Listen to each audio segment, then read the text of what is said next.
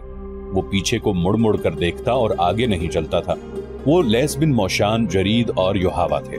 لیث نے جرید کے ذہن پر قبضہ کر کے اسے رسول کریم صلی اللہ علیہ وآلہ وسلم کے قتل پر آمادہ کر لیا تھا، لیکن اب جرید اس کے لیے مصیبت بن گیا تھا۔ وہ اس عمل کے زیر اثر تھا جسے آج ہپناٹزم کہا جاتا ہے۔ یحاوہ اپنی محبت کی خاطر اسے اپنے ساتھ لے جا رہی تھی۔ اسے یہی ایک خطرہ نظر آ رہا تھا کہ جرید مسلمانوں کے ہاتھوں مارا جائے گا، اور لیث جرید کو اس لیے اپنے ساتھ لے جانے کی کوشش میں تھا کہ اسے کسی اور موقع پر رسول اللہ صلی اللہ علیہ وآلہ وسلم کے قتل کے لیے استعمال کرے گا۔ لیکن جرید لیث کے عمل تنویم کے زیر اثر بار بار کہتا تھا، کہاں ہے وہ جو اپنے آپ کو خدا کا نبی کہتا ہے؟ وہ ہم میں سے ہے، وہ میرے ہاتھوں قتل ہوگا، مجھے چھوڑ دو، مجھے مدینے جانے دو۔ ایک مسلمان نے ٹیکری پر کھڑے ہو کر انہیں للکارا اور رکنے کو کہا۔ لیث اور یحاوہ نے پیچھے دیکھا اور وہ جرید کو اکیلا چھوڑ کر بھاگ گئے۔ جرید نے تلوار نکال لی۔ کہاں ہے محمد؟ جرید نے تلوار لہرا کر ٹیکری کی طرف آتے ہوئے کہا، وہ ہم میں سے ہے، میں اسے پہچانتا ہوں، میں اسے قتل کروں گا جس نے نبوت کا دعویٰ کیا ہے۔ یحاوہ میری ہے۔ وہ للکارتا آ رہا تھا، یحاوہ حبل اور عزا سے زیادہ مقدس ہے، سامنے لاؤ اپنے نبی کو۔ کون مسلمان اپنے اللہ کے رسول صلی اللہ علیہ وآلہ وسلم کی اتنی توہین برداشت کرتا؟ جس مسلمان نے ان تینوں کو للکارا تھا، اس نے کمان میں تیر ڈالا اور دوسرے لمحے یہ تیر جرید بن مسیب کی دائیں آنکھ میں اتر کر کھوپڑی کے دور اندر تک پہنچ چکا تھا۔ جرید کے ایک ہاتھ میں تلوار تھی، اس کا دوسرا ہاتھ دائیں آنکھ پر چلا گیا اور اس نے تیر کو پکڑ لیا۔ وہ رک گیا، اس کا جسم ڈولا، پھر اس کے گھٹنے زمین سے جا لگے۔ اس کا وہ ہاتھ جس میں تلوار تھی اس طرح زمین سے لگا کہ تلوار کی نوک اوپر کو تھی۔ جرید بڑی زور سے آگے کو گرا، تلوار کی نوک اس کی شہرگ میں اتر گئی۔ وہ ذرا سا تڑپا اور ہمیشہ کے لیے بے حس و حرکت ہو گیا۔ سعد رضی اللہ عنہ بن معاذ جو زخمی تھے، کعب بن اسد کے دروازے پر جا رکے اور دستک دی۔ کعب نے غلام کو بھیجنے کی بجائے خود دروازہ کھولا۔ بنو قریظہ کے سردار سعد رضی اللہ عنہ بن معاذ نے کہا، تیرے قبیلے کے بچے نے دیکھ لیا ہے کہ تیری بستی ہمارے گھیرے میں ہے۔ کیا تو کہہ سکتا ہے کہ تو نے وہ گناہ نہیں کیا جس کی سزا آج تیرے پورے قبیلے کو ملے گی؟ کیا تو نے سوچا نہیں تھا کہ بد عہدی کی سزا کیا ہے؟ مجھے انکار نہیں، کعب بن اسد نے ہارے ہوئے لہجے میں کہا، لیکن میں نے وہ گناہ کیا نہیں جو ابو سفیان مجھ سے کرانا چاہتا تھا۔ اس لیے نہیں کیا کہ تو اس سے یرغمال میں اونچے اونچے خاندانوں کے آدمیوں کو مانگتا تھا۔ سعد رضی اللہ عنہ بن معاذ نے کہا، اس سے پہلے تو نے اسے کہہ دیا تھا کہ تیرا قبیلہ مدینے کے ان مکانوں پر شب خون مارے گا جس میں ہماری عورتیں اور بچے تھے۔ تو نے ایک مخبر بھی بھیجا تھا۔ بدبخت انسان، تو نہ سوچ سکا کہ مسلمانوں کی ایک عورت بیدار ہوئی تو وہ یہودیوں کی شیطانیت کو صرف ایک ڈنڈے سے کچل دے گی۔ میں جانتا ہوں تمہیں نعیم بن مسعود نے خبر دی ہے کہ میں نے تم سے بدعہدی کی ہے۔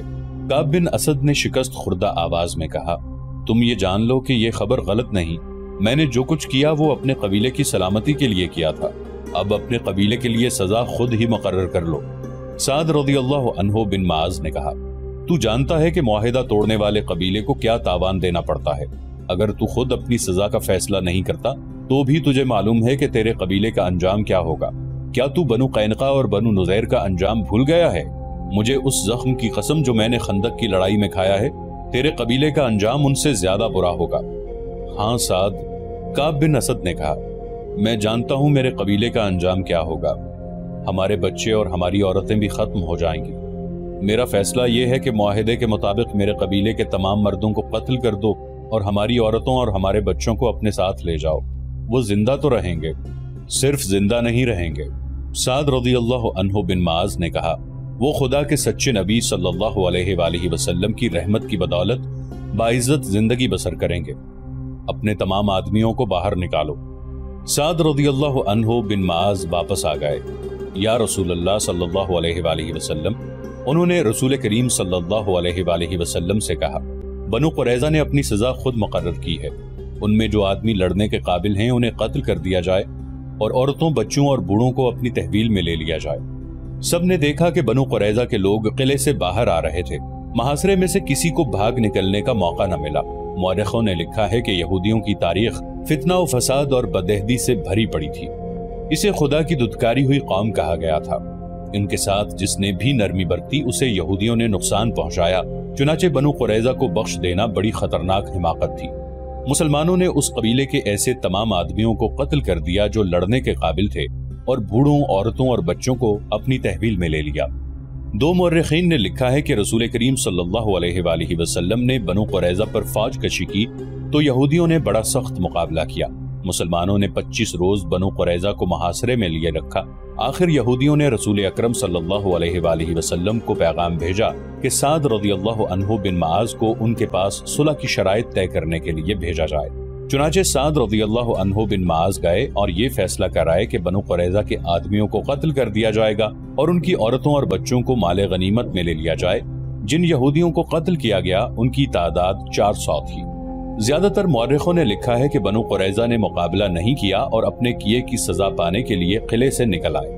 مدینہ میں یہودیوں کے قتل عام کے ساتھ یہ ذکر دلچسپی سے خالی نہ ہوگا کہ اس سے پہلے مسلمانوں نے یہودیوں کے دو قبیلوں بنو نضیر اور بنو قینقاع کو ایسی ہی بدعہدی اور فتنہ پردازی پر ایسی ہی سزا دی تھی۔ ان قبیلوں کے بچے کچھ یہودی شام کو بھاگ گئے تھے۔ شام میں ایرانیوں کی حکومت تھی۔ ایک عیسائی بادشاہ ہرقل نے حملہ کر کے شام پر قبضہ کر لیا۔ یہودیوں نے اس کے ساتھ بھی بدعہدی کی۔ ادھر مدینے میں مسلمان بنو قریظہ کو قتل کر رہے تھے، ادھر ہرقل بنو نضیر اور بنو قینقاع کا قتل عام کر رہا تھا۔ ایک حدیث ہے جو حضرت عائشہ رضی اللہ عنہا کے حوالے سے حشام بن عروہ نے بیان کی ہے کہ سعد رضی اللہ عنہ بن معاذ کے فیصلے کو رسول کریم صلی اللہ علیہ وآلہ وسلم نے قبول فرما لیا اور بنو قریظہ کے یہودیوں کو قتل کر دیا تھا۔ حشام بن عروہ نے یہ بھی کہا ہے کہ ان کے والد بزرگوار نے انہیں یہ واقعہ سنایا تھا کہ سعد رضی اللہ عنہ بن معاذ کو سینے میں برچھی لگی تھی۔ جب بنو قریظہ کو سزا دی جا چکی تو رسول اللہ صلی اللہ علیہ وآلہ وسلم کے حکم سے سعد رضی اللہ عنہ بن معاذ کے لیے مسجد کے قریب ایک خیمہ لگا کر اس میں انہیں رکھا گیا تاکہ ان کے زخم کی دیکھ بھال آسانی سے ہوتی رہے۔ سعد رضی اللہ عنہ بن معاذ اس خیمے میں لیٹ گئے لیکن اٹھ بیٹھے اور انہوں نے خدا سے دعا مانگی کہ ان کی ایک ہی خواہش ہے کہ ہر اس قوم کے خلاف لڑیں جو اللہ کے رسول صلی اللہ علیہ وآلہ وسلم کو سچا نبی نہیں سمجھتی، مگر لڑائی ختم ہو چکی ہے۔ انہوں نے خدا سے التجا کی کہ اگر میرے نصیب میں کوئی اور لڑائی لڑنی ہے تو مجھے اس میں شریک ہونے کے لیے زندگی عطا فرما۔ اگر یہ سلسلہ ختم ہو گیا ہے تو میرے زخم کو کھول دے کہ میں تیری راہ میں جان دے دوں۔ سعد رضی اللہ عنہ بن معاذ کی یہ دعا 3-4 آدمیوں نے سنی تھی، لیکن انہوں نے اسے اہمیت نہیں دی تھی۔ صبح کسی نے دیکھا کہ سعد رضی اللہ عنہ بن معاذ کے خیمے سے خون بہ بہ کر باہر آ رہا تھا۔ خیمے میں جا کر دیکھا سعد رضی اللہ عنہ بن معاذ شہید ہو چکے تھے۔ انہوں نے خدا سے شہادت مانگی تھی، خدا نے ان کی دعا قبول کر لی، ان کے سینے کا زخم کھل گیا تھا۔ بنو قریظہ کی تباہی کی خبر مکہ پہنچی تو سب سے زیادہ خوشی ابو سفیان کو ہوئی۔ خدا کی قسم بنو قریظہ کو اس بدعہدی کی سزا ملی ہے جو اس کے سردار کعب بن اسد نے ہمارے ساتھ کی تھی۔ ابو سفیان نے کہا اگر اس کا قبیلہ مدینہ پر شب خون مارتا رہتا تو فتح ہماری ہوتی اور ہم بنو قریظہ کو موت کی بجائے مال غنیمت دیتے۔ کیوں خالد، کیا بنو قریظہ کا انجام بہت برا نہیں ہوا؟ خالد نے ابو سفیان کی طرف ایسی نگاہوں سے دیکھا جیسے اسے اس کی بات اچھی نہ لگی ہو۔ کیا تم بنو قریظہ کے اس انجام سے خوش نہیں ہو خالد؟ ابو سفیان نے پوچھا۔ مدینہ سے پسپائی کا دکھ اتنا زیادہ ہے کہ بڑی سے بڑی خوشی بھی میرا یہ دکھ ہلکا نہیں کر سکتی۔ خالد نے کہا بدعہد کی دوستی دشمنی سے زیادہ خطرناک ہوتی ہے۔ کیا تم مجھے بتا سکتے ہو کہ یہودیوں نے کس کے ساتھ وفا کی ہے؟ اپنی بیٹیوں کو یہودیت کے تحفظ اور فروغ کے لیے دوسری قوموں کے آدمیوں کی عیاشی کا ذریعہ بنانے والی قوم پر بھروسہ نہیں کیا جا سکتا۔ ہمیں مسلمانوں نے نہیں، طوفانی آندھی نے محاصرہ اٹھانے پر مجبور کیا تھا۔ ابو سفیان نے کہا ہمارے پاس خوراک نہیں رہی تھی، تم لڑنا نہیں چاہتے تھے۔ خالد نے کہا اور اٹھ کر چلا گیا۔ خالد اب خاموش رہنے لگا تھا۔ اسے کوئی زبردستی بلاتا تو وہ جھنجھلا اٹھتا۔ اس کے قبیلے کا سردار ابو سفیان اس سے گھبرانے لگا تھا۔ خالد اسے بزدل کہتا تھا۔ خالد نے اپنے آپ سے عہد کر رکھا تھا کہ وہ مسلمانوں کو شکست دے گا، لیکن اسے جب میدان جنگ میں مسلمانوں کی جنگی چالیں اور ان کا جذبہ یاد آتا تھا تو وہ دل ہی دل میں رسول اکرم صلی اللہ علیہ وآلہ وسلم کو خراج تحسین پیش کرتا تھا۔ ایسا عسکری جذبہ اور ایسی عسکری فہم و فراست قریش میں ناپید تھی۔ خالد خود اس طرز پر لڑنا چاہتا تھا لیکن اپنے قبیلے سے اسے تعاون نہیں ملتا تھا۔